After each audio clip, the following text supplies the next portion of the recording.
हरियाणा चौपाल में आपका स्वागत है और मैं हूं आपके साथ लोकेश लकी जगवानी। खबरों की शुरुआत विस्तार के साथ। भारतीय नृत्य शैली कथक को विश्व पटल पर ले जाने वाले और इस तरह शिष्यों और प्रशंसकों की नई पीढ़ियों की पहुंच बनाने वाले प्रख्यात कथक नर्तक बिरजू महाराज का सोमवार तड़के अपने घर पर निधन हो गया। उनके निधन पर मुख्यमंत्री मनोहर लाल ने ट्वीट करते हुए उन्हें श्रद्धांजलि दी। उन्होंने ट्वीट में लिखा कि भारतीय नृत्य कला कथक को विश्व पटल पर प्रसिद्धि दिलाने वाले नर्तक एवं शास्त्रीय गायक पंडित बिरजू महाराज जी के निधन का समाचार अत्यंत दुखद है। मेरी ईश्वर से प्रार्थना है कि वे पुण्य आत्मा को अपने श्री चरणों में स्थान प्रदान करें।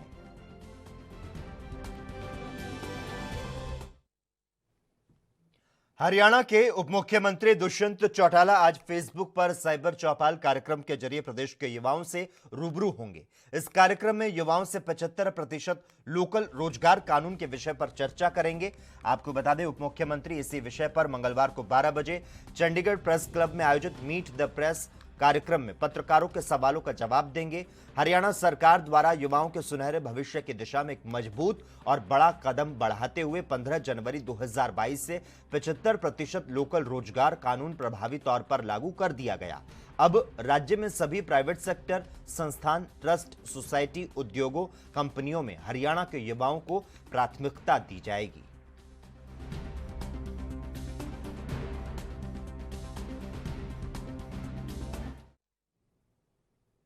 उधर यमुनानगर में दिशा अधिकारियों की विशेष बैठक में पहुंचे पूर्व केंद्रीय मंत्री और अंबाला के सांसद रतनलाल कटारिया ने कहा कि हरियाणा ने स्वच्छता के मामले में, बेटी बचाओ बेटी पढ़ाओ के मामले में और गुड गवर्नेंस के मामले में भारी काम किया है।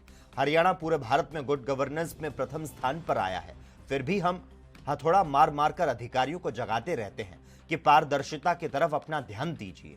वहीं पूर्व केंद्रीय मंत्री ने बताया कि 31 जनवरी को लोकसभा का सत्र शुरू होगा और 1 फरवरी को बजट पेश होगा। इस बजट में अंबाला संसदीय क्षेत्र में डिफेंस कॉरिडोर स्थापित किए जाने, अंबाला को वर्ल्ड का सबसे सुंदर रेलवे स्टेशन बनाने, कृष्णा कॉरिडोर को आपको बता दें आदि बद्री तक ले जाने की मांग की जाएगी। इसके अलावा यूपी चुनाव पर भी उन्होंने प्रतिक्रिया दी।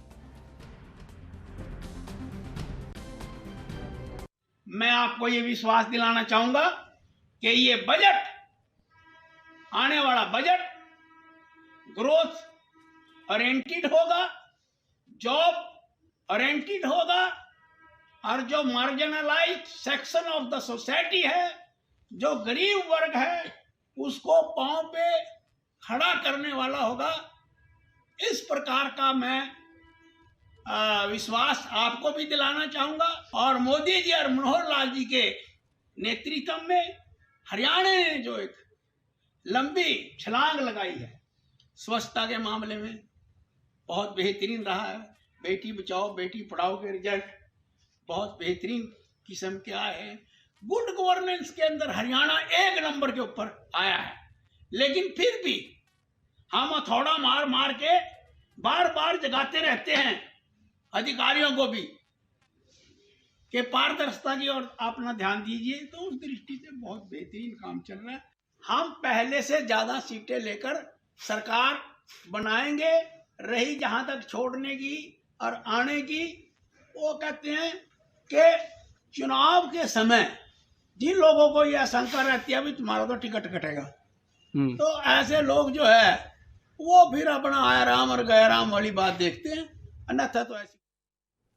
हरियाणा के शहरी स्थानीय निकाय मंत्री डॉक्टर कमल गुप्ता ने कहा कि दिल्ली से हिसार के बीच जल्द सुपरफास्ट रेल सेवा की बेहतर कनेक्टिविटी होगी और इसके शुरू होने के बाद दिल्ली से हिसार का सफर मात्र 1.5 घंटे का रह जाएगा। शहरी स्थानीय निकाय मंत्री हिसार में मॉर्निंग वॉक क्लब की ओर से आयोजित नागरिक अभिनंदन समारोह में बोल रहे थे। उन्होंने कहा कि पूरे प्रदेश के विकास के साथ साथ हिसार के विकास को लेकर उनके जहन में अनेक योजनाएं हैं जिनको जल्दी पूरा कर लिया जाएगा। उन्होंने कहा कि इंदौर की तर्ज पर हिसार शहर को साफ सुथरा बनाने की कार्य योजना तैयार की जा रही है। इसके साथ ही शहर को पूरी तरह से कैटल फ्री बनाया जाएगा। मंत्री ने कहा कि हिसार शहर को थोक व्यापार के केंद्र के रूप में विकसित करने के लिए एक व्यापक कार्य योजना बनाई जा रही है, जिसे जल्द ही अमली जामा पहनाया जाएगा।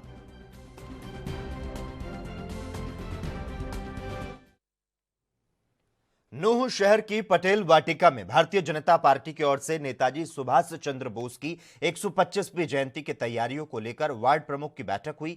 बैठक में पहुंचे मुख्य अतिथि मूलचंद शर्मा का बीजेपी नेता और कार्यकर्ताओं ने फूल मालाओं के साथ स्वागत किया।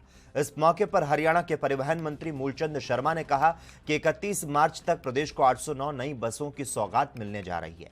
नूह जिले को भी 30 से 40 नई बसें मिलेंगी। इसके अलावा जिले के लोग अब वोल्वो बसों में चंडीगढ़ तक का सफर करेंगे।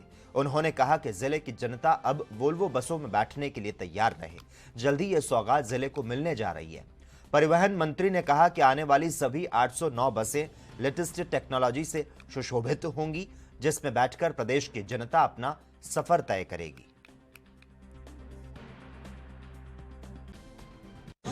31 मार्च तक 809 नई बस आनी है और 31 मार्च से पहले और 2022 में हम सबको बस देंगे। कहीं 30 है, कहीं 40 है। वॉल्वो बस भी देंगे और लेटेस्ट टेक्नोलॉजी की बस भी देंगे और सारी चीज़ पैनिक बटन के साथ बस मिलेंगे। मेवात को नहीं, मेवात के लोगों को भरोसा रखना चाहिए, चढ़ने के लिए तैयार रहें।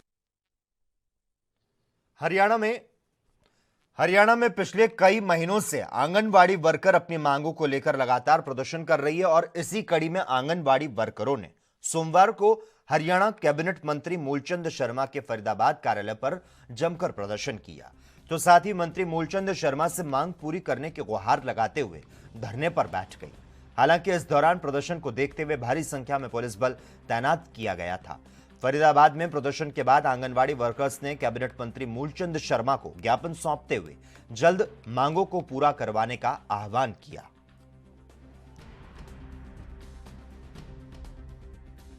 बहुत लंबे समय से आंगनवाड़ियों का धरना प्रदर्शन जारी है। उनकी बार मुख्यमंत्री से मीटिंग उनकी पहले भी हो चुकी थी और दूसरी मीटिंग में और मुख्यमंत्री इनकी जो मांग थी, जो जायज़ थी, उन्होंने माना भी। इन्होंने कहा हमारी मांग अभी पूरी नहीं हुई, कुछ डिमांड हमारी और बाकी है, कुछ जो वर्कर हैं उनकी प्रमोशन करी जाए। तो उन्होंने मुझे ज्ञापन दिया है मुख्यमंत्री के नाम और जो ज्ञापन में जो भी है मैं मुख्यमंत्री से बात करके कि अभी पंजाब, उत्तर प्रदेश के चुनाव है 5 राज्यों में और जैसे समय मिलेगा मैं उनसे बात करूंगा और जो उनकी जायज़ डिमांड है उनको सरकार पूरा करने का। हमारी कोई नई मांग नहीं है। जैसा कि हमने 2018 में मार्च में हड़ताल करी थी और उसमें मुख्यमंत्री जी ने संसद में हमारी मांग मानी थी कि हमारे को जिनको 10 साल हो गए उनको कुशल में और जो 10 साल से नीचे नौकरी वाले हैं उनको अर्धकुशल में डाल रहा हूँ, ये संसद में बोल के। और आज जब हमारी 29 दिसंबर को वार्ता हुई है सरकार के साथ, तो कह रहे मैं आवेश में आकर कह गया। जो पूरे हरियाणा प्रदेश का मुखिया है, राजा है, वही आवेश में आकर घोषणा करेंगे तो औरों का क्या होगा। अब कह रहे कि मैं तो आवेश में आकर घोषणा कर गया। सितंबर 2018 में हमारी माननीय प्रधानमंत्री जी ने 1500 रुपये वर्कर के और 750 हेल्पर के बढ़ाए थे। अब उसको घोषणा में कह रहे हैं कि वो भी आवेश में आकर कही है क्या। तो हमारी यही मांग है सरकार से, कुशल और अर्धकुशल का दर्जा दिया जाए और जो माननीय प्रधानमंत्री जी ने घोषणा करी है 1500, 750 दिए जाए और जो हमारी सीनियरिटी के हिसाब से हमारी प्रमोशन की जाए और हमारे को एक ग्रेसिया में डाला जाए और हमें भत्ते के साथ जोड़ा जाए। यही हमारी मांग है। मंत्री जी ने ये आश्वासन दिया है कि पंजाब में और उत्तर प्रदेश में अभी चुनाव का दौर चल रहा है और उससे भी। जम्मू कश्मीर के अवंतीपुरा में ड्यूटी पर तैनात हरियाणा के रोहतक जिले के ढोब निवासी कैप्टन साहिल वत्स शहीद हो गए। उनका हृदय गति रुकने से निधन हो गया। उनकी आयु 26 वर्ष थी। पिछले दिनों ही वे लेफ्टिनेंट से कैप्टन पद पर पदोन्नत हुए थे। उनके पैतृक गांव ढोब में राजकीय सम्मान के साथ उनके पार्थिव शरीर का अंतिम संस्कार हुआ। इस मौके पर सेना के जवानों ने उन्हें सलामी दी। खुशनसीब हूँ, मेरे 2 बेटे, एक कैप्टन और ये कैप्टन बनने के लिए गया था और कैप्टन ये वेटनरी सर्जन का कोर्स किया हुआ है, ये कैप्टन बन रही है, ये एसएसबी क्लियर करता है। तो मेरी हार्दिक इच्छा यही थी मैं अपने बेटे को कोशिश करूँगा, अगर दोबारा फिर अगर इस तरह का मौका मिला तो बेटे को मैं आर्मी में भेजूँगा। ये मोटिवेशन रहेगा बस सब हमारी तरफ से भी, बिल्कुल बाकी सेना में कोई वो नहीं है। सेना अपनी तरफ से बिल्कुल ठीक कार्य कर रही है। बस हम तो यही करेंगे कि डट के ऐसे ही सामना करते रहे। कोई किसी भी प्रकार की वो होती है तो उनको सुविधा मिलती रही जिस तरह से अब मिल। और -16 डिग्री जो टेम्परेचर है, वहाँ वहाँ पर वो सेवा दे रहे थे, परंतु -16 टेम्परेचर करना। कोरोना का कहर धीरे धीरे बढ़ता ही जा रहा है। फतेहाबाद के उपायुक्त प्रदीप कुमार इसकी चपेट में आ गए हैं। इस संबंध में उन्होंने खुद जानकारी देते हुए बताया कि पिछले 2 से 3 दिनों से खांसी जुकाम होने पर उन्होंने कोरोना का टेस्ट करवाया, जिसका रिजल्ट पॉजिटिव आया है। डीसी ने बताया कि उनकी तबीयत अब सही है। उन्होंने लोगों से भी कोरोना नियमों का पालन करने की अपील की है।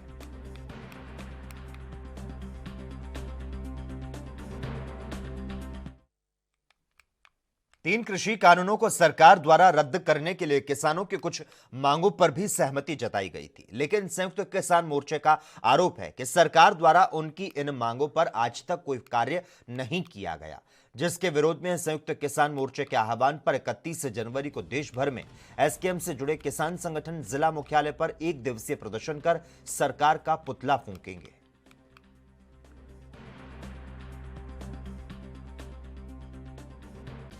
30 जनवरी को पूरे हिंदुस्तान में वादा खिलाफी दिवस मनाया जाएगा, यानी विश्वासघात दिवस मनाया जाएगा, और उसमें सभी किसान केंद्र सरकार का पुतला फूकेंगे और प्रदर्शन करेंगे, धरना भी उस दिन देंगे। 1 दिवसीय कार्यक्रम रहेगा और सभी जिला मुख्यालय पर अपने ट्रैक्टरों से, कारों से, सभी साधनों से वहां पहुंचेंगे। आंदोलन के दौरान किसानों ने मुख्यमंत्री का हेलीकॉप्टर नहीं उतरने दिया, उनका गांव में प्रवेश बंद कर दिया गया। जब राजनीति के खिलाफ आंदोलन में इतनी बड़ी भूमिका रही है और आंदोलन आज भी जारी है, स्थगित किया, खत्म नहीं किया है, तो ऐसे में जो हम ही चुनाव लड़ेंगे तो हमारी जवाबदेही क्या बनती है? फिर तो लोग, हम भी पॉलिटिकल लोग भी उंगलियां उठाएंगे, उठ भी रही हैं। तो इसमें पूरी गंभीरता के साथ ये फैसला लिया गया कि उनको एसकेएम से बाहर कर दिया गया है 4 महीने के लिए। सरकार किसानों की ओर ध्यान नहीं दे रही है या अधिकारियों का चक्कर काट रहे हैं, सभी किसान इधर उधर भाग रहे हैं, उनकी कोई सुनवाई नहीं हो रही। तो मैं माननीय मुख्यमंत्री जी से आग्रह करूंगा कि जल्द अधिकारियों की टीम भेज करके फसलों का मौका मुआयना कराए, गिरदावरी कराए और तुरंत किसानों को मुआवजा दिया जाए। और जो एसकेएम ने जो फैसला लिया उसके लिए चरखी दादरी में सर्व कर्मचारी संघ राज्य कमेटी के आह्वान पर स्थानीय कार्यालय में जिला स्तरीय बैठक प्रधान राजकुमार धिखाड़ा की अध्यक्षता में हुई। बैठक में निर्णय लिया गया कि केंद्रीय ट्रेड यूनियन कर्मचारी संगठन किसान मजदूर कर्मचारी के संयुक्त तत्वाधान में 23 और 24 फरवरी को 2 दिवसीय हड़ताल में सभी कच्चे और पक्के कर्मी बढ़ चढ़कर भाग लेंगे। बैठक में राष्ट्रव्यापी हड़ताल को लेकर 4 टीमों का गठन किया गया।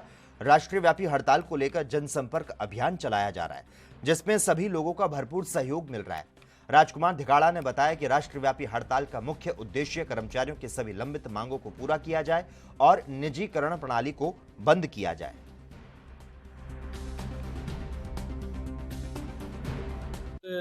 सर्व कर्मचारी संघ के पूरे प्रदेश में जिलों की विस्तारित मीटिंगें हो रही हैं।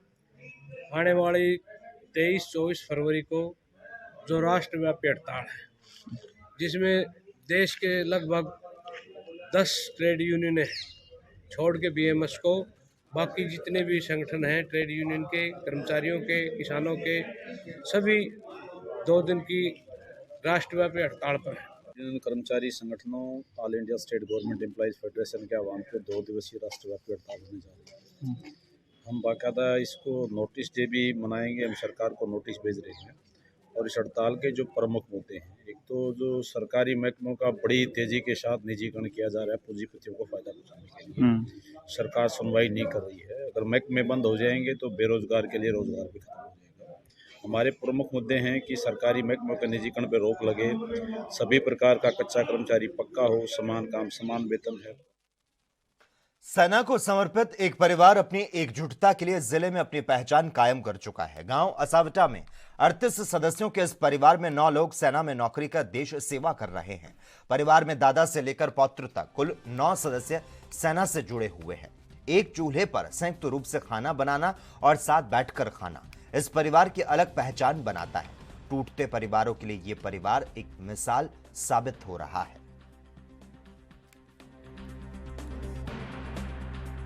जो पिताजी थे उन्होंने बड़ी मेहनत की और वो आर्मी में थे। उन्होंने एक आर्मी का बड़ा जुनून था उनके दिल में। उन्होंने अपने बच्चों को आर्मी में भेजा और उन्होंने मेहनत की और उनकी मेहनत ने आज उनकी कृपा से यहाँ तक पहुँचाए और उनके आज 6 पोते फिलहाल प्रेजेंट हैं। 2 बेटे रिटायरमेंट हो चुके हैं, वो अब नहीं रहे हैं। पिछली साल उनका डेथ हो गई थी पिताजी की, लेकिन हमारी जो माता जी हैं अभी वो जीवित हैं। उनकी उम्र 85 साल है और पूरे परिवार का संचालन माता जी देखती हैं और उन्हीं के आशीर्वाद से आज हम यहाँ तक पहुँचे हुए हैं। और हमारा 38 आदमी का जो परिवार है एक जगह इकट्ठा है, एक चूल्हे पर उनका सबका खाना बनता है और भगवान की कृपा से हम भगवान का बड़ा शुक्रगुजार। हाँ जी, एक ही चूल्हे पे खाना बनता है। हम 2 जनी बना लेते हैं या फिर कभी कभी एक भी बनाती है खाना। रोटियां सेकती है और एक जनी और डाल के देते रहते हैं सब खाने के लिए सबको। बाकी की बस से पूरा दिन ऐसे ही चला जाता है।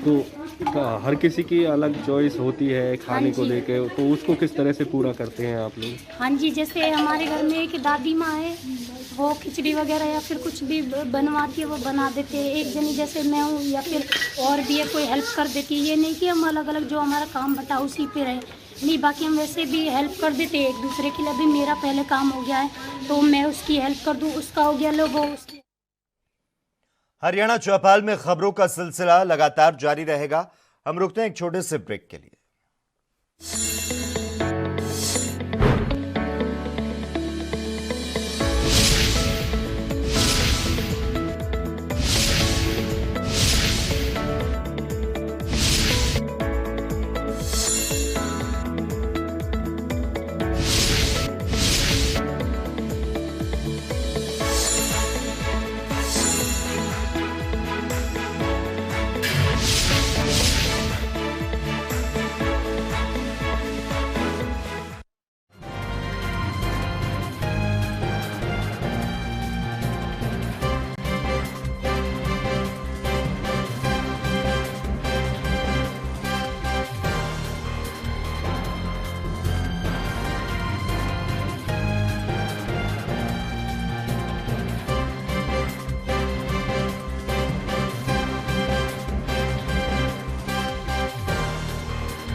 ब्रेक के बाद एक बार फिर से आपका स्वागत है। लोहड़ी के बाद से ठंड लगातार बढ़ती जा रही है। इससे जहां लोग घरों में दुबकने को मजबूर हैं, तो वहीं दुकानदार भी इससे अछूते नहीं हैं। बढ़ती ठंड से दुकानदार भी परेशान हो चुके हैं, क्योंकि इस वजह से लोग घरों से बाहर नहीं निकलते, जिससे दुकानदारों की दुकानदारी पर असर पड़ रहा है।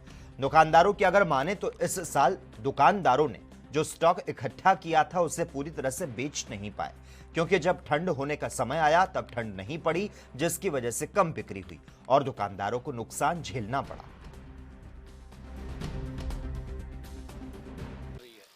मेरे विचार में साल पिछले से ठंड इस बार ज़्यादा पड़ रही है। या तो ऊपर बर्फ़ ज़्यादा पड़ रही है, इस करके ये ठंड पड़ रही है, और बिजनेस के ऊपर इतना फ़र्क पड़ रहा है। इसका कुछ कोरोना करके पड़ रहा है, कुछ ठंड की वजह से ग्राहक बाहर निकल नहीं रहा है। तो अब प्रकृति है, ये तो देखो हमारे हाथ में तो कुछ भी नहीं है। ठंड ज़्यादा पड़ेगी तो फसलों को भी फायदा होगा, उसमें हर चीज़ के ऊपर इफेक्ट ठंड का पड़ता है। अब मौसम ऐसा है, देखो हम तो कुछ नहीं कह सकते इस बारे में, बाकी ग्राहकों के ऊपर बहुत ज़्यादा फर्क पड़ा है। ले रहे हैं, देखो बाजार का तो बहुत मंदा हाल है जी। गाकी ठंड के मारे बाहर आ नहीं रही हैं। बाकी जो रेडी पड़ी लगाते हैं उनका बहुत बुरा हाल है। हाँ जी, गाकी है नहीं, गुजारा बड़ी मुश्किल से होता है। अपना टाइम पास कर रहे हैं जी, ठंड में बैठे हो रहा है मार्केट में, क्योंकि सर्दी के अंदर जैसे बंदा सुबह उठता ही लेट है, सुबह आते ही लेट है, तो 11-12 बजे के बाद ही कस्टमर निकलता है यहाँ पे। और जैसे आजकल कोविड के मद्देनज़र टाइमिंग हमारी शॉर्ट कर दी गई है सरकार द्वारा, शाम को 6 बजे तक का टाइम है, तो उस कारण ग्राहक सिर्फ 3-4 बजे तक ही रुकता है यहाँ पे। वहीं यमुनानगर में पिछले 3 दिनों से सूर्यदेव के दर्शन नहीं हुए हैं। लगातार बढ़ती ठंड के प्रकोप के बाद यमुनानगर का पारा 5 डिग्री तक आ पहुंचा, जिसके चलते ठंड में लोग घरों में दुबके रहने को मजबूर हैं। वहीं जो दुकानदार मेन बाजार में हैं, वे भी अलाव का सहारा लेकर ठंड को दूर करने का प्रयास कर रहे हैं। ठंड के चलते सभी तरह के कामकाज बुरी तरह से प्रभावित हो रहे हैं। 3 दिन से धूप नहीं निकली, जिसके चलते ठंड और भी बढ़ चुकी है। तो पूरी ठंड पड़ी नहीं है, अब जो ठंड पड़ रही है बहुत बढ़िया पड़ रही है। आग का सहारा में बढ़िया मिल रहा है। देखो आदमी के पास कामकाज तो है नहीं है, कामकाज हो तो चलो आदमी कहीं काम पे निकले, बेले बैठे तो ठंड भी ज़्यादा लगती है। तो इस करके आग का सहारा लेके थोड़ा टाइम पास हो जाएगा। 2, 4, 5 घंटे तक आराम से आग सेकेंगे, उसके बाद जो घर चले जाएंगे। नाम क्या आपका? सुखराम गोताखोर। नाम अशोक ओबराय है, डिस्ट्रिक्ट यमुनानगर से रहने वाला हूँ और मेरे को दोनों डोज लग चुकी है। पहली डोज में थोड़ी दिक्कत सी हुई थी, घबराहट वगैरह दिक्कत सी हुई थी थोड़ी देर के लिए, बाकी अब कोई दिक्कत परेशानी नहीं है। अब बूस्टर डोज लगाने का विचार है 2-4 दिन में, वो भी लगाएंगे। मेरा नाम प्रदीप कुमार है। आजकल का जो काफ़ी दिन से जो धूप जैसे नहीं निकल रही है 2-3 दिन से, तो सारे काम जो है ठप पड़े हैं। जहाँ भी जाओ आप देख लो, रास्ते में लोग आपको हाथ सेकते हुए मिलेंगे। अगर हम अपनी बात करें तो हमारा भी यही हाल है। इस मौसम में जो बच्चों का और बुजुर्गों का बात करें तो वो भी बहुत ज़्यादा दिक्कत वाली बात है। अगर 1-2 दिन में सूरज डिफॉल्टर्स के खिलाफ अंबाला बिजली बोर्ड सख्त हो चुका है। बिजली बोर्ड ने विशेष कैंपेन चलाकर रिकवरी शुरू कर दी है। ज्ञात रहे कि अंबाला कैंट सब डिवीजन में डिफॉल्टर्स की जो सूची है उसको लेकर जानकारी सामने आई। लगातार ये जो बढ़ती जा रही है डिफॉल्टर्स की सूची, इस कैंपेन के बारे में बताते हुए बिजली विभाग के अधिकारियों ने बताया कि हमारी डिजाइन के अंतर्गत आने वाले सब स्टेशनों में डिफॉल्टर की तादाद काफी बढ़ गई थी, जिसको लेकर विभाग ने एक स्पेशल कैंपेन चलाया और उस कैंपेन के अंतर्गत 1 महीने में 9 करोड़ 28 लाख की रिकवरी डिफॉल्टर्स से की गई है। उन्होंने बताया कि आगे भी ये कैंपेन जारी रहेगा। रिकवरी का कैंपेन चला हुआ है। पिछले महीने भी हमने 3840 कंज्यूमरों से 9 करोड़ 28 लाख रुपए रिकवर किया है डिफॉल्टिंग, जो हमारे कनेक्टेड थे, और ये आगे भी जारी रहेगा। और सभी से हम रिक्वेस्ट करते हैं कि वे अपना टाइम पे बिल भर दें ताकि कोई डिस्कनेक्शन की नौबत ना आए और बिजली उनकी बाधित ना रहे। सर ये मेरे पास जैसे टोटल मेरे डिवीज़न के अंदर 6 सब डिवीजनें आती हैं, तो इसमें सब डिवीज़न नंबर 1 है, 2 है, बबियाल है, बराड़ा है, केसरी है और इंडस्ट्रियल एरिया है। ये 6 सब डिवीजन हैं, उनकी सब की मिला के ये रिकवरी है। तो कोई बिजली चोरी के वालों के अगेंस्ट भी कोई कैंपेन चलाया जा रहा है? सर हम बिल्कुल बीच बीच में बिजली चोरी के कैंपेन हम चलाते रहते हैं। पिछले हमने सैटरडे को भी 23 चोरियां हमने जैसे पकड़ी हैं और उनके तकरीबन 8 लाख के करीबन पे फाइन इम्पोज किया। कैंपेन कब तक जारी रहेगी? सर ये डिफॉल्टर तो हमारा कंटिन्यू रहेगा, मार्च तक हम इसी पे हैं और हमारे जो ड्यूज बकाया हैं उनको रिकवर करेंगे। तो इनको कोई नोटिस वगैरह दिया जाता है? सर नोटिस तो इनको इटसेल्फ बिल पे लिखा हुआ होता है कि भाई 1 हफ्ते के बाद, जब ड्यू डेट के 1 हफ्ते बाद उन्होंने डिपॉजिट करना होता है और there is no need to issue notice. और इनके जो डिफॉल्टर हैं ये कोई 1 महीने के नहीं है। वहीं रेवाड़ी में पिछले लंबे समय से अपनी लंबित मांगों के लिए आंगनवाड़ी वर्कर धरना प्रदर्शन कर रही है। रेवाड़ी के सुभाष पार्क में आंगनवाड़ी वर्कर पिछले 1 महीने से ज्यादा समय से धरना दे रही हैं। आंगनवाड़ी वर्करों ने आज सुबह पार्क से कोविड-19 नियमों के लिए जुलूस यात्रा निकालकर वाहन चालकों को इसके प्रति जागरूक किया। प्रदर्शन कर रही आंगनवाड़ी वर्करों का कहना है कि वे अपनी मांग पूरी करवाने के लिए धरना दे रही हैं, लेकिन साथ ही वे अपना फर्ज ना भूलते हुए लोगों को सड़कों पर वाहन चालकों को जागरूक कर रही हैं। कोविड के खिलाफ लड़ाई लड़ी है और आज भी हम लोगों में अपने आंदोलन के साथ साथ मास्क बांटते हुए उनको पालन करते ये बता रहे हैं कि मास्क लगाओ, 2 गज की दूरी रखो और बार बार साबुन से हाथ धो।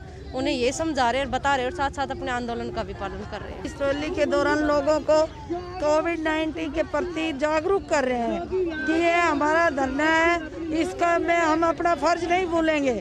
हम अपने फर्ज को बखूबी इन लोगों से निभा रहे हैं, मास्क दे रहे हैं और लोगों को इस कोरोना से महामारी से बचने के सभी उपायों के बारे में बता रहे हैं। ये गवर्नमेंट कहते हैं कि आप कोविड-19 के उल्लंघन कर रहे हो धरना में, लेकिन हमने आज ये विशेष रूप से लोगों को जागरूक करने के लिए ये मास्क बांट रहे हैं और ये सरकार को दिखा रहे हैं कि हम इसके प्रति वैसे ही जागरूक हैं जैसे पहले थे।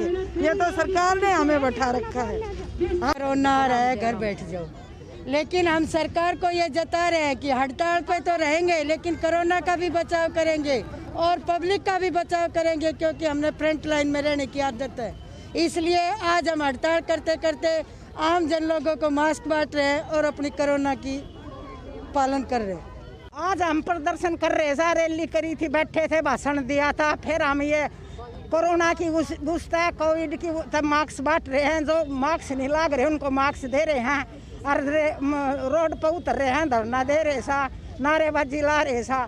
कोरोना हम आंगनबाड़ी की वजह तो बच रहा सा, ना दुनिया लुट जाए। घर घर भी देखा हुआ थे, हम घर घर राशन भी दिया, ये मास्क भी बांटे और क्या करें, सलाह भी देखा है भाई 2 गज दूरी करो, हाथा में दस्ताने पहनो, मुंह पर मास्क लगाओ, सारा सैनिटाइजर।